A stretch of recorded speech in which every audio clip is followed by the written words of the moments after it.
I'm Steve Groff from Cedar Meadow Farm. We're located here in southern Lancaster County. Been a farmer for 3 generations and working with my son. Now I have grandchildren, so we like to say the 5th generation has arrived. Excellent. We'll give a little geographic, since we're talking about a physical location, let everybody know kind of where Lancaster County is and kind of what the environment is around. So I'm located here in the River Hills, if a lot of people call that, right next to the Susquehanna River. Some of you might be familiar with Muddy Run Park. That's kind of a notable place here in the southern end. So just 10 miles or so west of Quarryville, and like I said, a couple miles from the Susquehanna River. And we're talking about Pennsylvania here. So for everybody to understand, we're talking about the Mid-Atlantic region in Pennsylvania. And Steve, for you, I've known you for a couple of years, so I want everybody to know that this isn't strangers connecting or anything like that. Right. And I've been following your story, but I want to kind of go back to your story in order for the audience to know, because we interviewed you before on a past podcast, but that was a different brand and a different audience and a different distribution channel. So whole new crowd here. So Steve, take me back to the beginning when you first questioned conventional farming, and where that specific moment was that you realized that there's got to be a better way to grow food and steward the land that we live. So I graduated from high school in 1982. So that dates me a little bit. The thing that's important about that is that's when I started really being actively involved in the farm. I always wanted to be a farmer. College was not in my DNA. Although my mom had a degree, but I got to say, for me personally, I had an opportunity to be in the farm here. And so it was in 1982 that I was tired of dealing with ditches in my fields. We have sloped fields. After heavy rainstorms, they would wash out. Sometimes you couldn't even cross those ditches with a tractor and equipment to harvest the crops. So we had to close them. And at the time, I just thought that was a pain and had no concept of soil health, water quality. Frankly, I didn't care. You know, now everybody knows about the Chesapeake Bay. I didn't care about the Chesapeake Bay. Out of sight, out of mind. I'm just a farmer doing the best I can. So I heard about this practice called no-till, or short for no tillage, not tilling the soil instead of plowing it and cultivating and disking and all those processes that agriculture is well known for. So I started no-till, not tilling the soil, in 1982, thinking that I'll just do that a couple years and I'll have to plow it up again. But here's where the epiphany happened, Nate. The 3rd year into that, on those fields, I noticed when I was planting that my planter was planting easier. The engagement into the ground was much easier, and that confounded me. I thought the ground was going to get harder. And then I started talking to some other farmers who were doing it. Not many were at the time, but they said, well, that's because you're not disturbing the earthworm channels. The previous plant roots are decaying in there, and the soil is beginning to open up like a wood soil, which is always nice and mellow. That made sense to me. So I started realizing that, and then I grasped the whole concept of how can I leverage this in my whole farm. So that field, 1982, 44 years ago, has never been tilled. And what has happened is I've watched that over the years. Now I have 2 inches of pure soil on the top. Not that I made all that soil for my management, but my management has influenced the fact that earthworms have churned up soil. They've eaten residues, and now it's pure soil.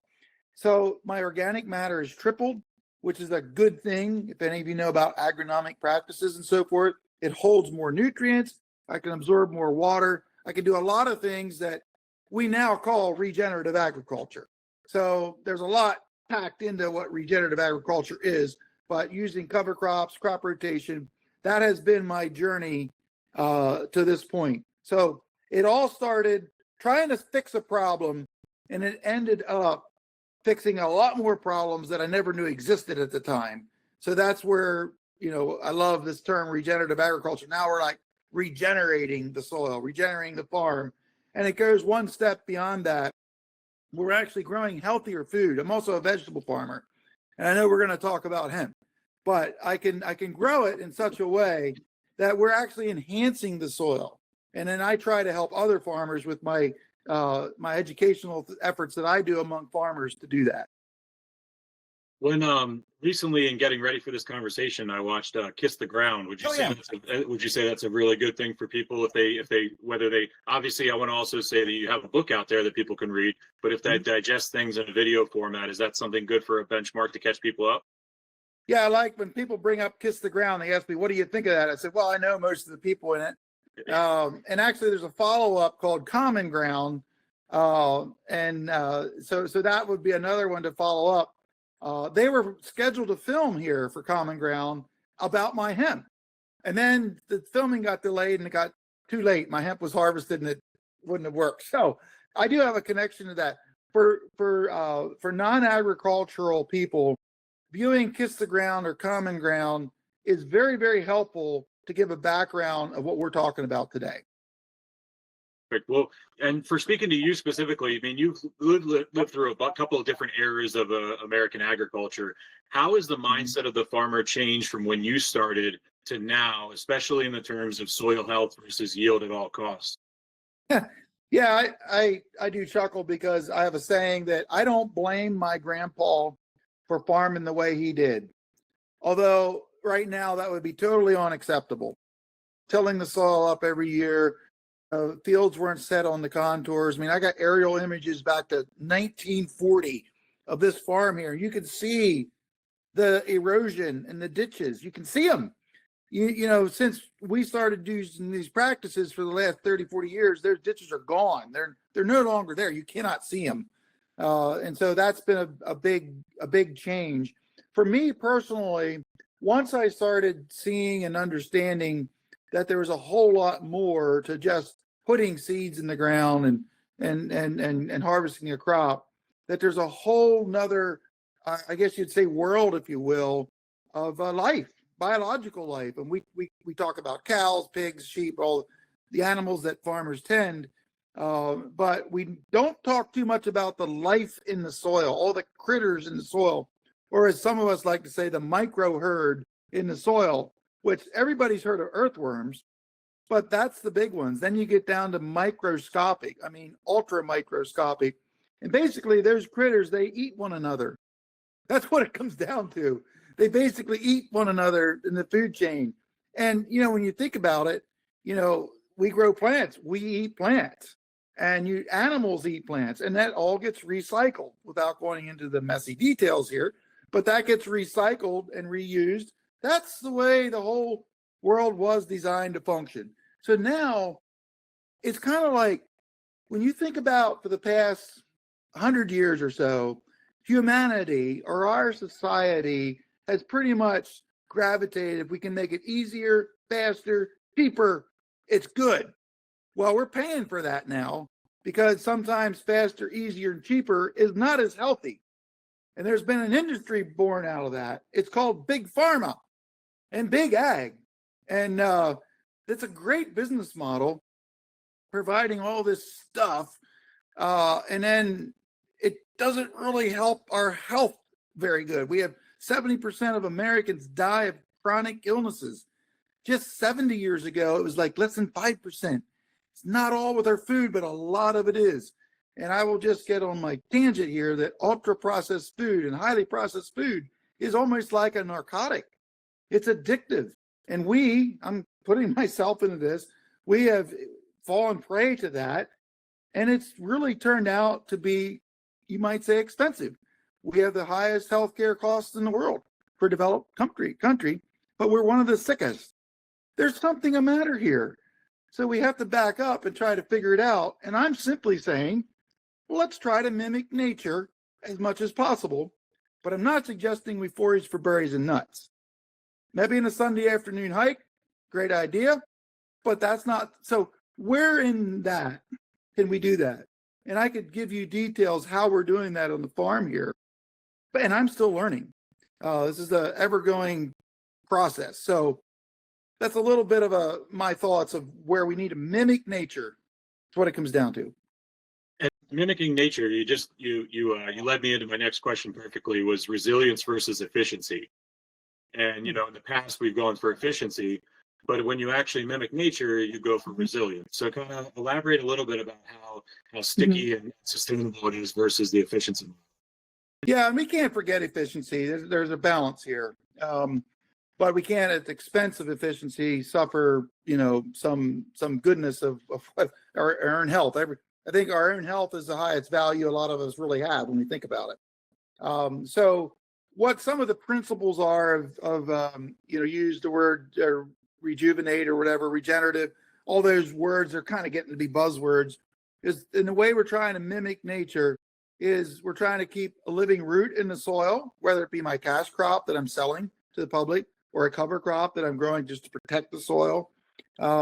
We want the soil to be covered because in nature, the soil is always covered. Things grow. A lot of times, if you're a gardener, you're like, well, I hate weeds. Well, no, weeds have a purpose. Weeds is nature's way of saying, I need covered. And if you think about it, the soil is just like us as human beings. When it's cold outside, like it has been for the last couple of weeks, we need covered. We need protection. Same for the microbes. They need covered. They need protection to function. And when it gets really hot, you either put sunscreen on or you wear a long sleeve shirt or you protect yourself from the heat. So microbes generally are like people. They like in that 60 to 80 degree range there. That's where they function the most or the best. So when we keep our soil covered, we keep it from the extremes of cold, keep it from the extremes of hot. Then also the diversity of species. Just look at the woods. Pretty much everywhere on the face of the earth, there's diversity where humans have not intervened. And then the added thing of having animals. Now, not every farm is going to be able to have animals, but when you look in the wild, there's animals there. And that provides a certain function of trying to mimic nature. So how can we do that? We have a small herd of sheep. We rotate them around the farm here. That's how we incorporate animals. Granted, it's very small, but I'm always growing cover crops. I'm not disturbing the soil. I alluded to that earlier, but I'm going to bring that back again. That's mimicking nature. Somehow a trees or the forest grows just fine when we don't touch it. So how can we take those aspects and grow food? That's what we're trying to do today. When you let's talk about environmental and climate conditions specifically. Like you've seen floods and droughts and a lot of unpredictable seasons over the last over 40 years. How do you think the regenerative farming actually performed when conditions did get extreme for you? So we do tests here. I'm certified in regenerative now by a company called Regenerative. And what they do is it's more of an outcomes-based assessment. I'll just quickly, if I will, people ask, are you organic? The answer is no, I'm not organic. It's different though, similar, but different. Organic is more a process-based system. You check the boxes. I didn't use these pesticides. I didn't do this. I didn't do that. Pretty much, and you're good to go. You check the boxes, certified, good to go. Regenerative is, okay, let's see how well you're really doing on your farm. So they, to your point here, they come in, they check my water infiltration rates. Okay, that's important because when we have these deluges of water, is it all running off and creating floods? Or is a good portion of it actually soaking into the soil? You can't fake that. And your soil has to be conditioned to do that. My fastest measurement has been 17 seconds to take in 1 inch of rain. Can you imagine in the whole region, if all the soils would be like that, the first inch of rain, there's zero runoff. If we could do that on the fields. So that's one of the factors in looking at. They listen to the birds. They listen to the diversity of the birds that they're here. You can't fake that. We want to be attracting songbirds and all kinds of birds. We want to attract beneficial insects. They measure the insects and so forth, as far as the diversity of species and so forth. All these are actually outcomes of a system. So what that translates into, and particularly people can understand this with food, is that actually is a direct connection there to how nutrient dense or how healthy your food is.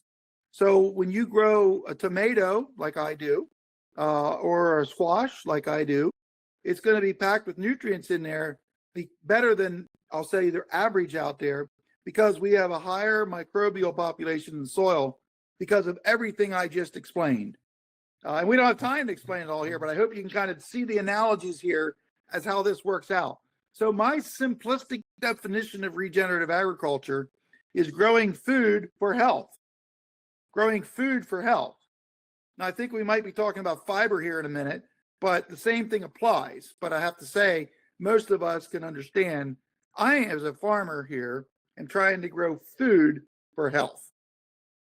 Perfect. And you're leading me in perfectly without you even knowing my questions here. So hemp is kind of reemerging as a major American crop. All right. From a regenerative standpoint, what makes hemp uniquely suitable or not suitable for this kind of agricultural model? Oh, hemp is perfect, man. Hemp is like a hand in a glove for regenerative.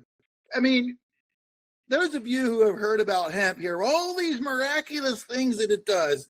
And I've heard people say, oh, it's drought resistant, it's insect resistant, it's disease resistant. You just throw the seeds out and you'll have an amazing crop. Well, it's just not quite that good, if I can say that, but it has a lot of characteristics that fit right in. It's like this plant is, I think, the best plant God made for humans because it's so many different things. I'm today going to focus on the fiber side, but we know the medicinal. We know all the sides of here of many, many different uses, construction and all kinds of things with hemp. But it has a nice rooting system. It grows deep. It doesn't need as much water. It has very few pests, very few diseases. So it basically is a fairly easy plant to grow. If you're a professional farmer, I would say, and know what you're doing. And when you put that plant in the context of a regenerative system, it's like, again, it's just like the perfect plant, you might say, to grow regeneratively. So that's why it fits so good into what I'm trying to do here in my farm. Do you see differences in the cannabinoid? I know it's not a fiber question, but the cannabinoid development, the plant vigor and terpene expression when hemp's grown in living soil versus conventional output inputs? I'm very glad you asked that question. So I forget which year, I guess the year after it became legal here, 2019 was the first season. I got a call from, I was contacted from Hershey Medical Center, Penn State College of Medicine at Hershey Medical Center. They're doing some research on cannabinoid side of hemp. And they wanted to know if I'd be willing to produce, if I wanted to submit a sample of my CBD product that I was growing at the time. I said, sure. I got a call, I don't know, several months later, and they're like, what are you doing with how are you growing your plants? Because your CBD there's something different about it. Actually, they were saying that there's some traits about it, more terpenes, broader array of terpenes and so forth. And I said, well, I don't know, but I'd like to say it's because I'm using my regenerative practices. That led to a 3-year replicated experiment where we used my practices versus more of a conventional farm practice in the neighborhood. And we literally did come up with some differences. Now, it wasn't black and white. I'll just say that. It was subtle, but the point being here, remember I said before about growing food, it can be more nutritionally dense is a term we like to use. When you're talking about cannabinoids in a hemp plant, THC, CBD, CBG, all the cannabinoids that are out there, we noticed a difference in how they were grown and the type of soil they were grown. The question comes back, and this will probably take years to figure out, what do I do as a farmer to maximize that? Because it's not a direct, was it the cover crops I grew? What was it? And, we have that experiment's finished now. And they continue to research the cannabinoid profile and how it can affect human health at Penn State College of Science there at the Hershey Medical Center. But they have enough of my product now that I haven't grown any here in the last year. But if they need more, we can grow it for them if they want to. But I use that example to say, yes, to answer your question, yes, there was a difference in how it's grown. And, I understand the need to grow indoors. And I understand that. Sometimes I feel that's a little bit of a compromise maybe, but it does depend on what kind of soil it's actually used indoors. So I'm not going to quibble over that. Just saying, it'd be best if they could grow it outdoors, but I also understand the constraints to that as well. So we'll leave that alone. And I work in the Mhm. alcohol industry, and like it was wine specifically, and sometimes with beer, we talk about the terroir and the Yes. fingerprint of the land and all that stuff. Yeah. Do you think regenerative farming could create a similar regional identity for hemp in the beverage space? I think it could. It's not going to happen soon. It's probably not the most marketable thing yet. In that, although the story's nice, it's always difficult to tell the story on a label or even on a on a storefront or an end aisle. You can on a website to try to drive people to your website. That's what I'm trying to do with my vegetables. Where we have QR code on some of my larger items. I can have a larger sticker in store QR code. We try to do that to kind of give people who care. If there's people who care, some who don't, but the people who care, it's like, okay, this is how these tomatoes were grown, and eventually this is how this hemp was grown. I mean, right now, in the fiber side, there's a lot of talk about carbon footprint because hemp. You ask, where does hemp fit in? Well, one thing, it pulls in like more CO2 than almost any crop you can grow. About like corn, or even better than corn. So we're taking that out of the atmosphere, putting it in the soil. That's a positive. That's a bonus. So for people who would be thinking about, well, I'd like to support that, well, then you buy a fiber or natural fiber shirt, clothing, whatever it is, and support that. Is it going to be more expensive? Probably is. Part of the reason it's more expensive now, and people tell me all the time, well, I like your ideas, Steve, but I can't afford to buy a hemp shirt. I get that. But we're still working like in the Stone Age with our equipment and even the process of doing it, because it's been banned for over 80 years. So, we learn what we can from what my great grandparents maybe used, but it's 2026. So what's the latest here now? What's the latest technology? I am developing hemp machinery here to cut hemp, to process, to bale it. We're developing that here because you don't go out to John Deere or New Holland and say, I'd like a hemp cutting machine. They'll just laugh at you. They might be interested when there's millions of acres planted, but not before then. So it's part of the whole. It's just kind of like it's a chicken and egg. We hear that all the time. And in order for us to scale up and become more efficient and understanding varieties, there's just now being released some varieties that were bred here in the United States for hemp, just now. So we've been working with stuff from all around the world. I've grown things in my farm from China, from Australia, from Europe. And because they never banned it, so they had advanced varieties. But we have to adapt the ones that work here. So, long-winded answer there, Nate. But No, it's a complicated thing. Don't feel bad about any long-winded answers, because this is an education session for everybody, and I think more people need to realize that cost is as directly to efficiency. And right now in the hemp space, it's a bunch of Frankenstein equipments from creative, resourceful farmers. I mean, that's really, and that's not a dig; it's a compliment to exactly what you said. Yeah. Is like our word. Yeah, I like Frankenstein, but our word is fabricable. Fabricable. That we actually made 3D printed out a little sign. Caution, fabricable in operation or something like that. So you're exactly right. So with your work right now is heavily in the fiber, but I have a couple questions about the beverage space, because you do know the compounds and you know the mechanics of things, and you can answer them very well. I also, real quick, before, as we keep going, I want people to realize that I want to give you context of your history as well. So for 1 second, if you can, give them a broad over of the fact that you just didn't get into farming in 1982, you changed the model of how you farmed. So talk a little bit about generationally how farming's affected your life. So I'm a third generation farmer. I'm sitting right now in the house that my grandparents bought in 1935. So I'm proud of that legacy. Like I said earlier, I always wanted to be a farmer.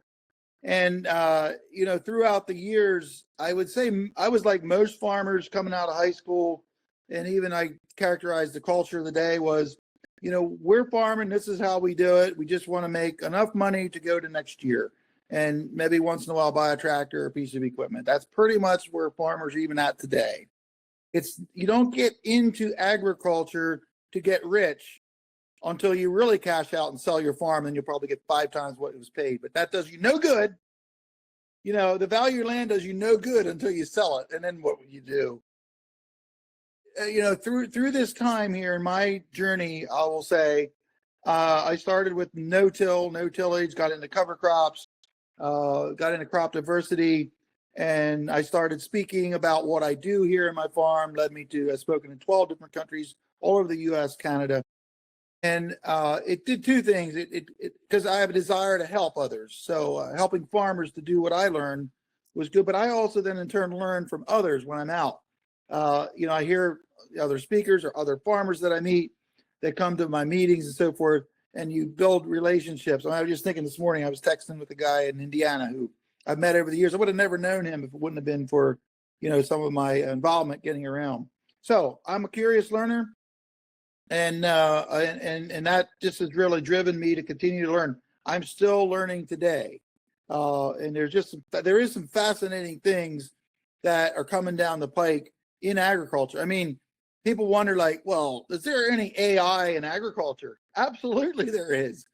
I can get on my phone here now, and I can ask questions and get answers back in seconds, where before I would either look it up online or spend some time talking to somebody or whatever. I can interpret test results. I can get test results back when I test some of my plants, my crops, and boom, I can get a reading right back of recommendations. Now I still have to ground truth that, but AI is AI. It's only as good as the information that it has. But so I'm not afraid to learn. So over the years, it has very much evolved. But my focus boils down to this: I want to help people, and I want to help the planet. It's an important, not to divert away from our topic, but it is important to what you just said, is that AI is a vital tool to accelerate our learning, but it's not the be all end all, and you still got to verify a lot of things. So I appreciate that in the farming community, that is a useful tool in its lane, and we can push through. Back on track is people drink the hemp beverages, wellness, relaxation, social rituals. How does soil health translate into quality or predictability of that consumer experience for them? Well, growing in good soil can only be helpful. And you may have heard of a company called Maker's Mark. They're pretty big, and I don't know if that's a competitor or what that is to you, but I just know that they have embraced regenerative agriculture. And that's a pretty, I admire them for it, because what is it, 7 to 10 years until their product from when it's grown to it's released. Yeah. So they're like 5 to 6 years into this now or more, and they've embraced it wholeheartedly. So there's a company in your space here that has embraced this, and they see a future to it. And that sends a signal through the whole industry. I'm sure other people are kind of like, were we going to get on this wagon, or we might become obsolete? So in order to demonstrate tangible test results, I wish it was easier. The question we keep coming up with, and I'll use my vegetables because that's where I'm in with this space. What should a tomato be? How much selenium should be in a tomato? I'm thinking about the immunity aspects. One thing COVID did is it made people more aware of, I think, their own immunity and healthy eating. I think that's a positive that came out of COVID. So, but then when I say we, those of us who are in this space, like, well, right now, the only thing we have to go on is what the average is, what the average nutrient of a tomato is across the nation. Well, we know that's probably not the ideal, because we know that average has gone down over the last 50, 70 years.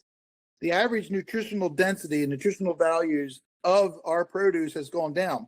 And people are like, well, why is that? I'll tell you why. Because we as farmers don't get paid for it. We get paid for yield. When you go to the store to buy a tomato, you pay it by the pound. So guess what? Why in the world will I put selenium in my tomato? I don't get paid for it. It's not a yield enhancer. The other, if you're knowing about agronomy, nitrogen, phosphorus, potassium, calcium, sulfur, those type of things influence yield. That's what I focus on, because that's what I get paid for. So we as farmers, in the whole umbrella of efficiency and everything else, we haven't put that stuff in there. And we've also shut down the microorganisms that actually make that available with all the high salt fertilizers we have put on. And I'm just talking as a farmer representing all of agriculture here now. I'm breaking out of that now. We're finding out, oh, let's get back to mimicking nature. So then to your question, how does that translate to consumer? I should have had it here, but I don't have it. I don't have it laying here right now. I don't think that there are. Yes, I do. Oh, this is good. So this is a nutrient meter here. This is from Australia. It's still a prototype. This you can actually go up in the store to a tomato or a pepper, and you can push the button on it, and it will give you a reading. Now this reading right now is not reading. It's not reading all of the nutrients in a product, but it gives you an overall reading of what that product is on a scale 1 to 100. The higher the reading, the better. So if you pick a tomato, it might be 26. You check another tomato that's 31. I'm going to buy the tomato that said 31. So this is getting close to consumers. Now on the farmer side of it, they have more sophisticated ones that will tell me you're a little bit low on zinc or iodine or whatever. And I can do this in the field. See, I can test for all that right now, take the leaves off, send them to the lab. A week later, I get it back. A week sounds like a short time, but it's not. If I could test on the go, it's now. We just this year, it's been released that we can actually go in a leaf. I can actually come back to the same leaf in my tomato and see what the nutrient values are changing. And I know that's going into my tomato that you're eventually going to eat. So I hope for a day, Nate, that I can sell my produce, my veggies, based on nutritional values rather than on simply yield or the weight of it. So that is now, and again, the use of AI is part of that equation, because it's not simple to make this all happen, to do measurements, just like scan them in instantly. So that's, to me, will be a game changer when that happens. You mentioned like a post-COVID world, and that's, again, you're leading me into every question perfectly, is consumers kind of are questioning everything in the food and the drink. And how does regenerative agriculture offer a transparency story for, let's say, hemp beverages that they really desperately need right now? And like you said, you can't only say so much on the can, on the shelf, and on an end cap and a display. So is this also a great enhancer as far as a unique proposition to consumers, saying, hey, we trace our seed all the way back, and here's what our seed does to the ground around you? Well, I would like to say that when people understand what we're trying to do and have a better background to that, it's going to cause them to I support what you're doing. I believe in what you're doing, and I want to buy this beverage that's what you're doing. But nobody knows Steve Groff. Nobody knows Cedar Meadow Farm, when I talk about the consumer side of it. This is why I kind of reluctantly, but then I saw the rationale why I'll say signed up for a certifying agency. And again, we all know organic, if you're certified organic, you kind of pass through a test. It's like a third-party test. And it's like, this is what that means. People generally know. I would like to say people don't really know, but they generally know. And so that's what led me to be certified, so that I can say, you can go on the Regenerative website. You can see my farm. You can see where I scored. I happen to score very high, which is great. The other thing too is I will tell people, you're willing to come to my farm and I'll show you what I'm doing. I have nothing to hide. So I can't have daily tours, but if you know what I'm saying, it's just like I have nothing to hide. I'm an open book, and I will help farmers who want to grow in this way. Some farmers are just like there already, and other farmers are very far away. It's all over the map. But I can tell you there is a trend. It's no longer a fad to grow crops this way. But to get that story out is just what you're doing today, having me on your podcast here, to help people understand. People are now starting to recognize the word regenerative in the context of agriculture. It's starting. It is worldwide. You have the big worldwide companies like Pepsi and Coke. They're grappling with this. And even other companies like ADM is the largest buyer in the world of grains, corn, soybeans, rice, wheat, all that stuff. They are talking about regenerative.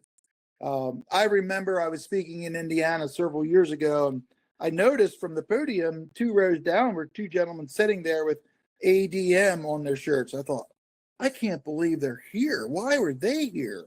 Talked to them afterwards, and they said, we're just trying to figure out this regenerative thing.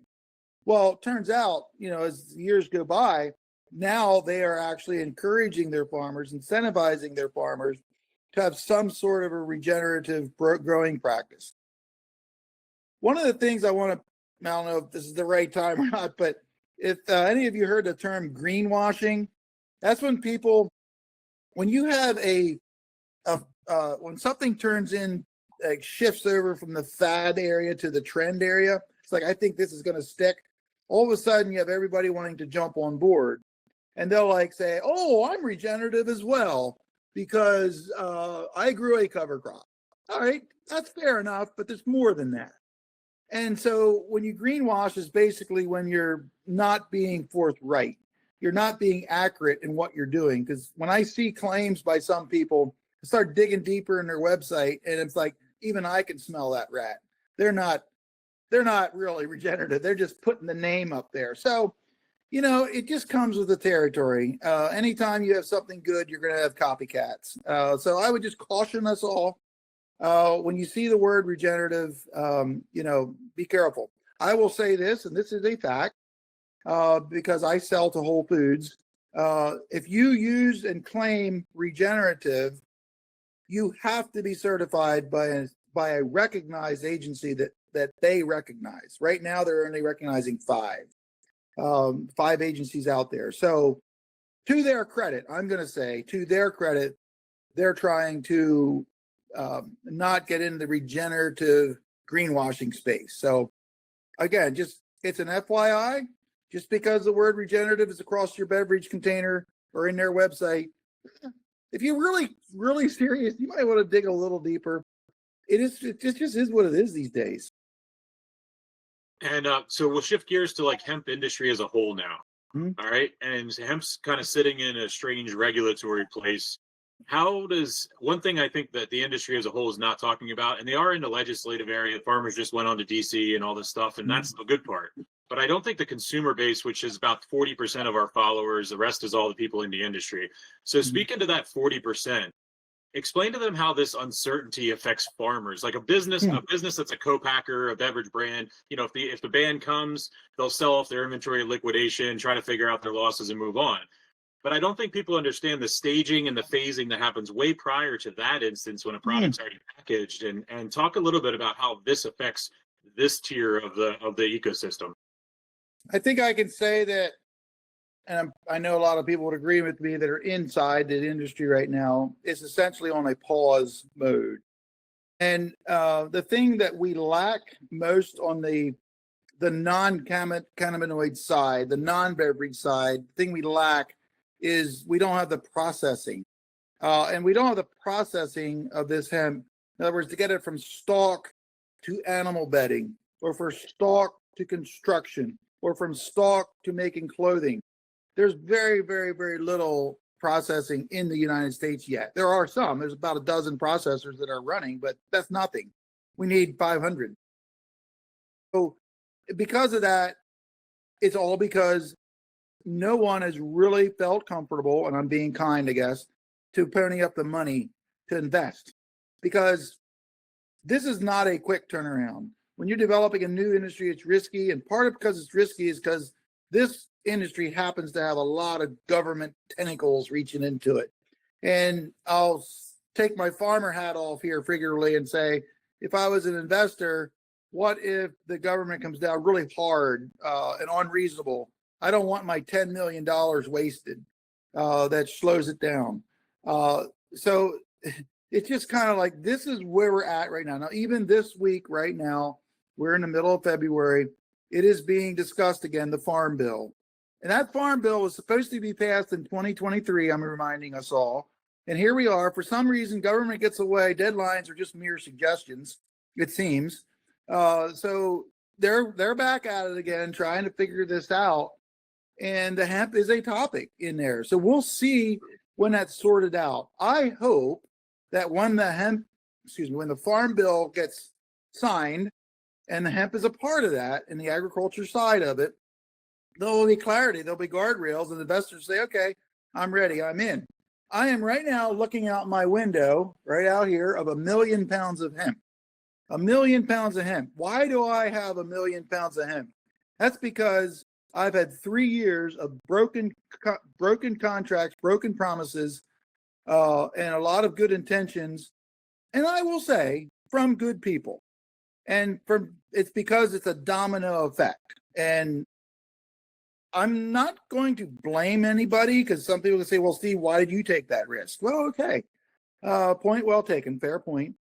But I've also been talking with some people who said, I want all your hemp.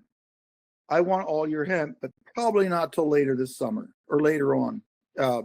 Because there are things developing now in the background that are looking positive. So it's not all doom and gloom. I can tell you that. It is moving forward, but right now at a snail pace.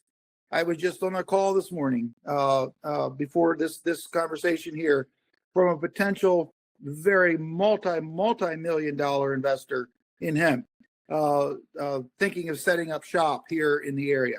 So those discussions are happening, but it's in almost, I would say, a pause right now here in the Mid-Atlantic region. But there's a lot of, again, I got to shout out to Cornell University, our neighbors to the north. The New York State has given some more money into hemp projects in all sectors of the hemp industry in this past 2 weeks. So good for them. Hopefully there'll be a little peer pressure for us here for our Department of Agriculture. So there's stuff happening, but right now, it's kind of sifted out a few of the people who never were really in it in the first place. Oh, I'm just it's squeezing me financially. I mean, I have 1 million pounds of hemp up there I didn't get paid for. So we just need to survive at this point. That's exactly it. And do you see kind of regenerative hemp production as a pathway to revitalize local farming communities rather than centralizing agriculture? It's going to be a part, but with hemp right now, there's no premium. There's no real advantage if you have a regenerative or organic label to it. It's just we just got to get something going. I mean, the plant itself, it doesn't come out. They see cotton has all kinds of baggage because of the high pesticide use that's used in cotton and so forth. That comes with a set of baggage. And here we have hemp, a fiber crop that could replace some of the cotton usages, which comes to the table fairly benign in the context of detrimental aspects to grow it. So just hemp itself right now is the 95%. I mean, when I'm talking to people who want to buy it, they're not like, is it organic or is it regenerative? But when I tell them what I do, that scores points, if you will, and maybe it'll help me get in the door a little quicker than someone else. I don't know, but that's kind of where that's at right now. So everything we talked about in the past hour, almost hour now, it requires patience and years, sometimes before the soil rebounds. Like we said, there was 5 to 7, things like that. In a culture that we live in today, and especially in the past few weeks and months, everybody's focused on quarters and weeks and months. Yeah. What is a suggestion from your end, because you've been in it so long, about how, if you can remember back to when that mindset shift went to generationally and thinking long term, what do you think is some tips that people can have to kind of shift from the quarterly spreadsheets to thinking generationally? Well, from an investor standpoint, like I've had people call me and say, I'm interested in hearing what you're doing, Steve. I have access to money, whatever. I'd say right away, this is at least a 5-year play. And it may not be, but I'm so tired of wasting my time with people. You get down the road and they're like, I'm not interested. I'm pretty like, as much as I would really appreciate investors, I've literally been in dozens of face-to-face meetings and have very little to show for it. And it's not like I've not been in business for a long time. So it's frustrating, I will say. But so you almost can't look at the weekly, the quarterlies right now if you're going to be in the space. And if that doesn't work as an investor, this is not the crop now. I think that hemp is never going to explode. It's never going to do that. And that's probably good because we experienced that in the CBD. It exploded. I mean, it was huge, and that fell off a cliff from the farmer side of it. We don't want that to happen. So I don't see anybody investing in here, and even from a farmer's standpoint, I've had farmers just ask me just last week, hey, can I grow hemp? I'm like, probably wait this year out. So I'm cautioning that to happen right now because, I don't want people to get burned again, you might say, like they did in the CBD craze.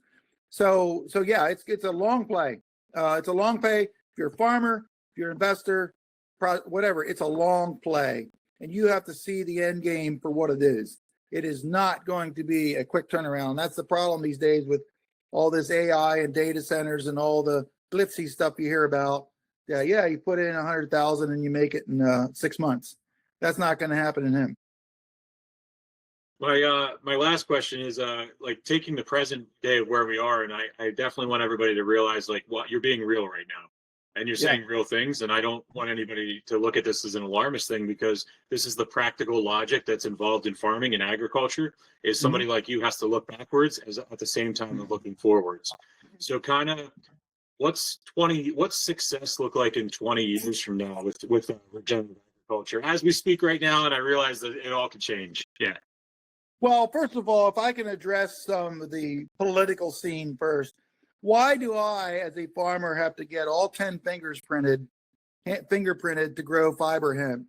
Why do I have to get an FBI criminal background check? It makes no sense. This stuff is just like corn. And I tell people, just use the corn analogy.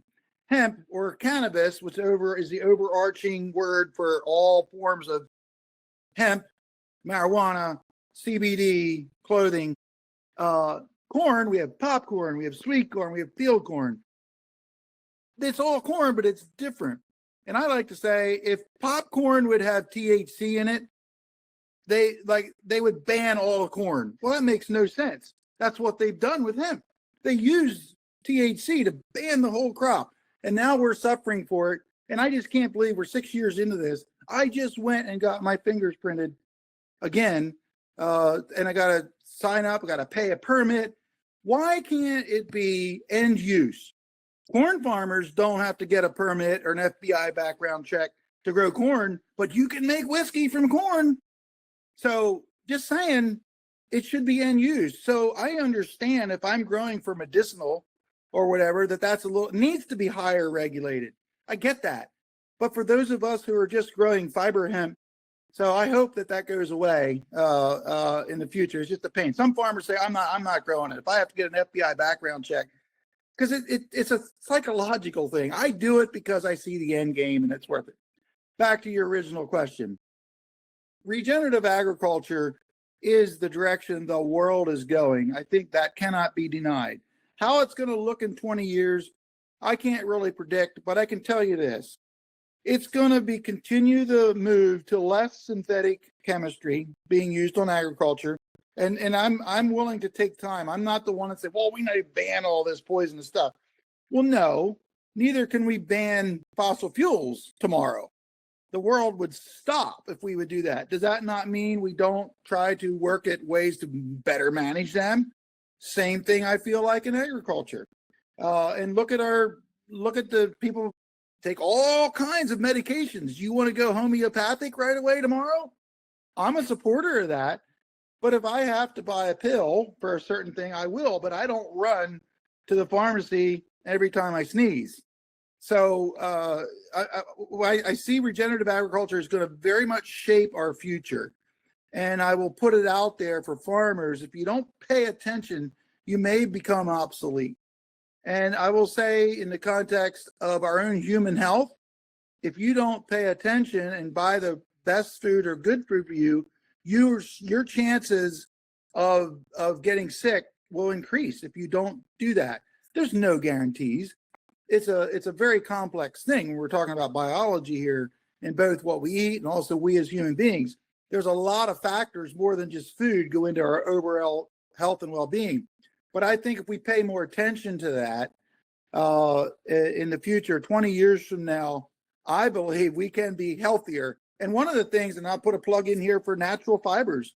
I mean, I think there's something to be said about using and wearing natural fibers, whatever they be, flax, cotton, hemp, whatever it is. And then the medicinal side, my goodness, you know, all the things you can get out of hemp, all the cannabinoids that out of hemp from THC, CBD, CBG, and 50 or 60 other cannabinoids, if we would study them like we study to make pills and everything now, we could have a lot of benefits without all these side effects.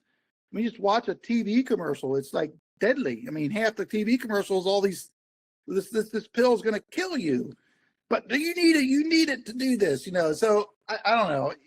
I just think we're shifting in the right direction. There's never been a time in my life that we've kind of like, oops, we need to take a look at some of this more natural stuff. Not that we throw any baby out with any bathwater, but take a better look at it. I see that in so many different sectors of life. So that's my opinion of 20 years from now. It's going to be different. Well, I agree, and I think we don't have time to go into a longer thing, but I will close out with this one. Is you know, it's something that I've been considering a lot more lately as I learn more about plastics and how it is actually how it absorbs into our skin from clothing that we're wearing, and it really makes me think about a lot of things. And I'm sitting here with a Cabela shirt right now that is full of plastic. And, you know, it's one of those things that we could have a whole another hour on that. Pandora's box, but I want everybody to kind of, in closing out, Steve, let everybody know kind of where they can find you online, and as far as the resources. I know on LinkedIn as well, you're very active in posting, and from an educational standpoint, how people can connect with you. So yeah, if you want to see some of my current stuff online, LinkedIn is a really good one. I'm also on Facebook and X as well, or Steve at stevegroff.com. Yeah, so my website, stevegroff.com, gives you an idea of what I do. So, and I do have a book there. I've ran out of the print of it, but you can still download it with the PDF if you want. And in spite of several people wanting me to audio version, I just never got around to that. But that being said, you know, I do some speaking engagements around the area as needed. And yeah, I'm very, very active in researching and developing hemp on the agriculture side of it. So I see a future for it. Well, Steve, I appreciate you taking the time today. I always enjoy conversations with you because they're so information dense, and I mean that in the best way possible. You are so good at getting right to the point and getting right to a way that I can understand it. And I know the audience is definitely feeling well more informed about this as well. So thank you so much for taking the time today. You're welcome. If I could just say thanks for what you're doing, because you have a platform that I don't. So 1 + 1 = 3. Absolutely. And I will close this up with something that I feel fondly about is, as usual in 2026, I remind everybody, when you're walking down the street on the sidewalk, look at a stranger, hold a door for a stranger, whether it's male, female, or a German Shepherd. Just let people know that you care. And when you're standing at the gas station filling that cup of coffee, ask the guy next to you how he's doing today, but pause to actually care about what he says, and maybe it'll turn into a conversation. So I remind everybody that we have more things in common than we do differently. And Steve, I thank you for the years of always being able to depend on you for an education. And I want to commend you on everything you're doing, because it has been an uphill battle for a long time. And I'm glad that despite all the regulatory things, you get to breathe a little bit, knowing that the army behind you is getting bigger every day. It is. Yep. Thanks. That's a good word. Excellent. Well, hey, you have a good rest of your day, Steve. You take care. Thanks, buddy.